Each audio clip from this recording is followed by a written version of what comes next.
Hello बच्चों, तो क्या हाल चाल, कैसे हैं सब? बढ़िया। नमस्कार नमस्कार नमस्कार बच्चों। आज हम बात करने वाले हैं कि जो नेम रिएक्शन है उनमें बहुत तकलीफ होती है बच्चों को कि सर हम कैसे याद करें, हमें याद नहीं होती। सर अभी हमने स्टार्ट करा याद करना, सर हम भूल जाते हैं। सर हमने 10 दिन पढ़े फिर भूल गए। सर हम इतनी मेहनत से हमने रटा था। बेटा रटना नहीं है, बेटा रटना नहीं है, ठीक है। क्रक्स पहचानना है कि भैया किस तरीके से हम उसको याद कर सकते हैं। एक बहुत सिंपल तरीका बता रहा हूँ याद करने का, बिल्कुल सिंपल तरीका, ठीक है। तू आराम से याद कर लेगा, तू आराम से याद कर लेगा, कोई दिक्कत नहीं है। सबसे पहले तेरे को बेसिक्स क्लियर होने चाहिए। क्या सर? बेसिक्स क्लियर होनी चाहिए। तू ध्यान रख भाई। क्या सर? देखो बच्चों कि बेटा सब कुछ जो है वो इलेक्ट्रॉन घनत्व का कमाल है। इलेक्ट्रॉन घनत्व मतलब इलेक्ट्रॉन डेंसिटी का। इलेक्ट्रॉन डेंसिटी का मतलब सर जहाँ पे इलेक्ट्रॉन्स कम रहेंगे वहां पे इलेक्ट्रॉन जाना चाहेंगे, जहां पे इलेक्ट्रॉन ज्यादा रहेंगे वहां से इलेक्ट्रॉन जाना चाहेंगे। जहां कम है वहां चाहिए, जहां ज्यादा है वहां से जाएंगे। मतलब इलेक्ट्रॉन डेंसिटी का खेल होगा, सीधी सी बात है। इलेक्ट्रॉन डेंसिटी का खेल होता है। और दूसरी चीज सर, बंद बनते हैं बंद टूटते हैं, बंद बनते हैं बंद टूटते हैं। बंद बनने और बंद टूटने, जैसे टूटा वैसे ही बनने के पहले एक स्टेज आती है जिसको हम मध्यवर्ती स्टेट कहते हैं, इंटरमीडिएट स्टेट कहते हैं। उस स्टेट पे अगर जो बना हुआ है मध्यवर्ती उसको स्टेबिलिटी अच्छी मिल गई तो बंद बना लेगा, और स्टेबिलिटी अच्छी नहीं मिली तो बंद नहीं बनाएगा, वही रहेगा, ठीक है। मतलब स्थिरता की बात करते हैं। तो तेरे बेसिक्स में क्या पढ़ना है? इलेक्ट्रोफाइल, न्यूक्लियोफाइल मतलब नाभिक स्नेही और इलेक्ट्रॉन स्नेही। ये तेरे को पता होना चाहिए कि क्या होते हैं। अगर पॉजिटिव चार्ज वाला है हमारे पास तो वो क्या है? इलेक्ट्रोफाइल है। अगर नेगेटिव चार्ज वाला क्या है तो न्यूक्लियोफाइल है। ये सारी चीजें तेरे को क्लियर होनी चाहिए पहले से, ठीक है। रीअरेंजमेंट, कार्बोकैटायन के रीअरेंजमेंट की बात करेंगे, मतलब प्रतिस्थापी करेंगे भैया। रीअरेंजमेंट क्या होता है कि भैया इस सिचुएशन पे कार्बन कम स्टेबल है, कैटायन इस सिचुएशन पे ज्यादा स्टेबल है, तो ये कौन बताएगा? यहाँ पे बात होती है जीओसी की। क्या होती है? जीओसी की, जर्नल ऑर्गेनिक केमिस्ट्री। सबसे इंपॉर्टेंट है जीओसी। जीओसी अगर तू पढ़ लेगा, तेरे को क्लियर होगी जीओसी, तब जाके तू आगे बढ़ पाएगा, ठीक है। जीओसी करा तूने, जीओसी में तू क्या पढ़ेगा? इफेक्ट पढ़ेगा। इफेक्ट कौन कौन से पढ़ेगा? प्लस आई पढ़ेगा, माइनस आई पढ़ेगा, प्लस एम पढ़ेगा, माइनस एम पढ़ेगा, ठीक है। हाइपर कंजुगेशन पढ़ेगा, एरोमेटिक कंपाउंड पढ़ेगा, ठीक है। बैक बॉन्डिंग पढ़ेगा। बैक बॉन्डिंग पहले ही पढ़ाई जाती है, लेकिन बैक बॉन्डिंग भी अगर तू यहाँ पढ़ेगा तो बैक बॉन्डिंग की कैपेसिटी ज्यादा होती है। क्यों? क्योंकि स्टेबिलिटी ज्यादा मिल जाती है। क्या मिल जाती है? स्टेबिलिटी ज्यादा मिल जाती है, ठीक है। कॉमन रिएक्शन की बात करते हैं। कॉमन रिएक्शन का मतलब क्या होता है? तू चैप्टर में पढ़ना 12th और 11th में। कुछ रिएक्शन ऐसी है जो कॉमन है, कुछ रिएक्शन ऐसी है जो कॉमन है, ठीक है।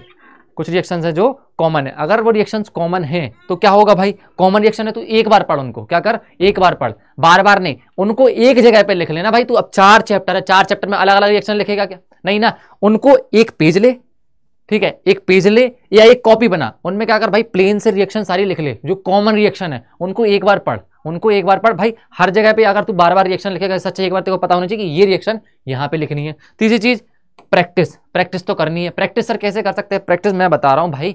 तू एक काम कर, 2 चीजें कर सकता है कि भाई एक तो कॉपी बना ले। क्या बना ले? एक कॉपी बना ले। उस कॉपी में तू रिएजेंट लिख, मतलब अभिकर्मक लिख, और प्रोडक्ट लिख, उत्पाद लिख।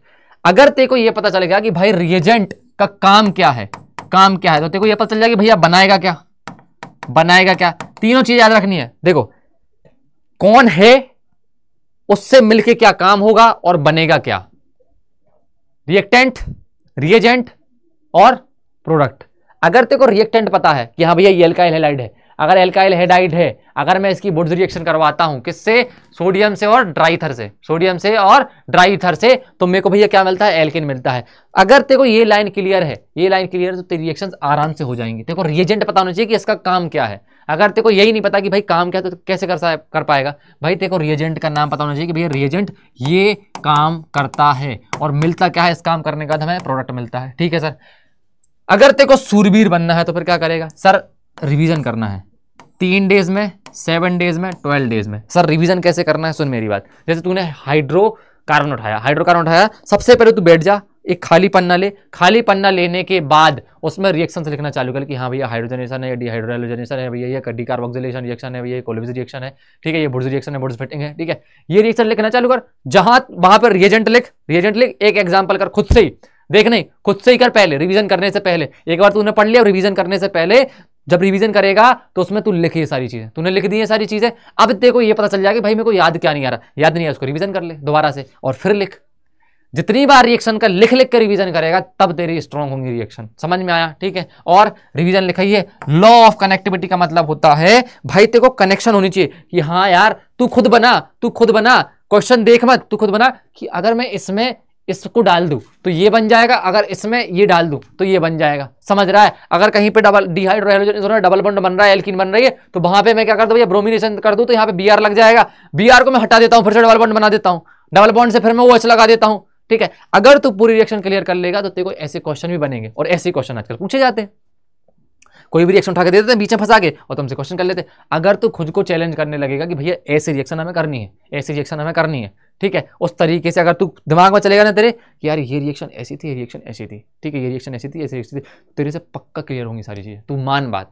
ठीक है, और भाई सिंपल है। सिंपल क्या सर, हमें रिएजेंट पढ़ना है, ठीक, रिएक्टेंट पढ़ना है और प्रोडक्ट पढ़ना है। रिएक्टेंट से कौन सा रिएजेंट मिलेगा, कौन सा प्रोडक्ट मिलेगा, ठीक, सीधी सी बात है, सीधी सी बात है।